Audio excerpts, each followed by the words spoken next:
नमस्ते साथियों, आपका स्वागत है हमारे education platform the classmate Gurukul पर। आज का हमारा जो टॉपिक है वो बहुत ही महत्वपूर्ण एवं इंटरेस्टिंग टॉपिक है, क्योंकि अक्सर हम सभी के मन में एक प्रश्न अवश्य उठता है कि आखिर इस दुनिया, इस संसार, इस जगत, इस ब्रह्मांड को किसने बनाया या कैसे बनाया है। तो जब आप इस प्रश्न का उत्तर जानने का प्रयास करते हैं तो हमारे पास दो प्रकार की परिकल्पनाएँ प्राप्त होती हैं।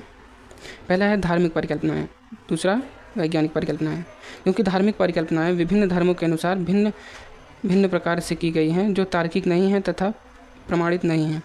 अतः हमें इसे जानने या समझने की कोई आवश्यकता नहीं है। हमें केवल वैज्ञानिक परिकल्पनाओं को ही पढ़ना है, जो कि तर्कसंगत एवं प्रमाणित हैं तथा हमारी परीक्षा के दृष्टिकोण से महत्वपूर्ण हैं, जो परीक्षा में पूछे जाते हैं। तो चलिए देखते हैं कौन कौन से वैज्ञानिक परिकल्पनाएँ हैं जिन्हें हमें पढ़ना है। ब्रह्मांड की उत्पत्ति से संबंधित निम्नलिखित सिद्धांत हैं। हमारा पहला सिद्धांत है महाविस्फोट सिद्धांत, अर्थात बिग बैंग थ्योरी। इसको दिया था जॉर्ज लेमेंटेयर ने। तो ये जो सिद्धांत है, ये अभी तक का सबसे नवीन एवं सबसे प्रमाणित एवं तार्किक सिद्धांत है। तो हमें केवल इसी के बारे में पढ़ना है, जो कि हमारे सिलेबस में है। दूसरा है साम्यावस्था या सतत सृष्टि सिद्धांत या स्थिर अवस्था सिद्धांत। तीसरा है दोलन सिद्धांत। चौथा है स्फीति सिद्धांत। इन सब के नाम आप जानते रहिए, क्योंकि ये ब्रह्मांड की उत्पत्ति से संबंधित सिद्धांत हैं। ये उतने महत्वपूर्ण या प्रमाणिक सिद्धांत नहीं हैं, इसलिए हमें इनके बारे में नहीं पढ़ना है। हमें केवल पढ़ना है महाविस्फोट सिद्धांत के बारे में, बिग बैंग थ्योरी के बारे में। तो चलिए देखते हैं क्या है big bang theory. The big bang theory, महाविस्फोट सिद्धांत का प्रतिपादन बेल्जियम के खगोल शास्त्री जॉर्ज लेमेंटेयर ने किया था। ये इनकी पिक्चर है, ये देखिए, ये बेल्जियम के खगोल शास्त्री जॉर्ज लेमेंटेयर थे। इन्होंने ही बिग बैंग थ्योरी का प्रतिपादन किया था। इन्होंने एडविन हबल द्वारा ब्रह्मांड के विस्तारित होने के सिद्धांत पर दिया था। इनका जो ये सिद्धांत था, इन्होंने एडविन हबल जो एक वैज्ञानिक थे, उन्होंने ये बताया था कि ब्रह्मांड का विस्तार हो रहा है अपने खोजों एवं प्रयोगों के आधार पर। तो उन्हीं के आधार पर इन्होंने ब्रह्मांड के विस्तार क्योंकि ब्रह्मांड विस्तार हो रहा है, उसी आधार पर इन्होंने अपना बिग बैंग थ्योरी दिया था। यदि अब विस्तार हो रहा है तो इसका मतलब कि कभी वो एक साथ रहा होगा या एक जगह पे रहा होगा, तभी वो दूर जाने लगा है। लेमेंटेयर एक वैज्ञानिक होने के साथ साथ रोमन कैथोलिक पादरी भी थे। ये एक पादरी भी थे बेल्जियम के।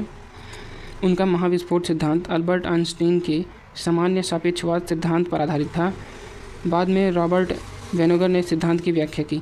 बहुत से वैज्ञानिकों ने इस पर काम किया तथा उसका परीक्षण किया, प्रयोग किया, जिससे यह सिद्ध होता है कि बिग बैंग थ्योरी अब तक की सबसे नवीन एवं प्रमाणित सिद्धांत है। तो चलिए देखते हैं क्या है बिग बैंग थ्योरी में।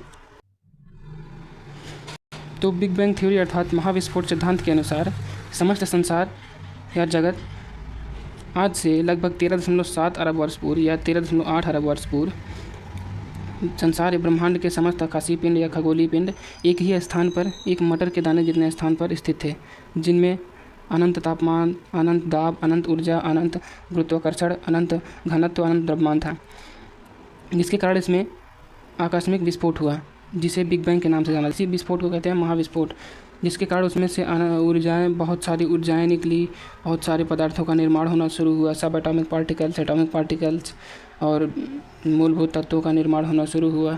सबसे पहले जो है हाइड्रोजन और हीलियम नामक तत्व बनना शुरू हुए थे।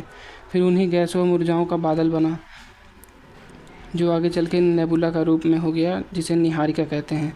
वही गैसों का बादल आगे चल के नेबुला का रूप ले लिया, जिसे निहारिका नाम दिया गया। इसी निहारिका में से निकले हुए गैस के गोलों से तारों एवं अन्य सूर्य जैसे तारों का निर्माण होना शुरू हुआ। ये नवजात तारा है, तारों का निर्माण हो रहा है। ये लगभग आज से 5 अरब वर्ष पूर्व तारों का निर्माण होना शुरू हो गया था। तो जब तारों का निर्माण होना शुरू हुआ तो उन्हीं तारों में से निकल कर छोटे छोटे ग्रहों का निर्माण होना शुरू हुआ। आज से लगभग 450 करोड़ वर्ष पूर्व अपने तारे सूर्य का निर्माण हुआ।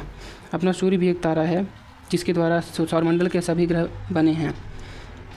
तो इसी प्रकार से देखिए आप, सूर्य से निकल कर सभी ग्रहों का निर्माण होना शुरू हुआ। उसी प्रकार से फिर आगे चलकर ये देखिए आप, आगे चलकर बुध, शुक्र, पृथ्वी, मंगल, बृहस्पति, शनि, अरुण, वरुण ऐसे 8 ग्रहों का निर्माण तथा बहुत सारे क्षुद्र ग्रह और अन्य उपग्रहों का निर्माण होना शुरू, जिससे अपना सौरमंडल बना। यही बहुत सारे सौरमंडल मिलकर आकाशगंगा का निर्माण किए। फिर अरबों आकाशगंगाएँ मिलकर इस ब्रह्मांड का निर्माण करती हैं, जिससे इस ब्रह्मांड का निर्माण हुआ। तो यही था बिग बैंग थ्योरी। आगे चलिए देखते हैं पिक्चर्स के माध्यम से। इस पिक्चर्स में दर्शाया गया है, देखिए कि जैसे सबसे पहले ये जब विस्फोट हुआ, महाविस्फोट, उसके 1 सेकंड बाद सब एटॉमिक पार्टिकल्स यानी कि जो मूलभूत तत्व बनने शुरू हुए, जिसमें हाइड्रोजन, हीलियम और गैसों का निर्माण होना शुरू हुआ।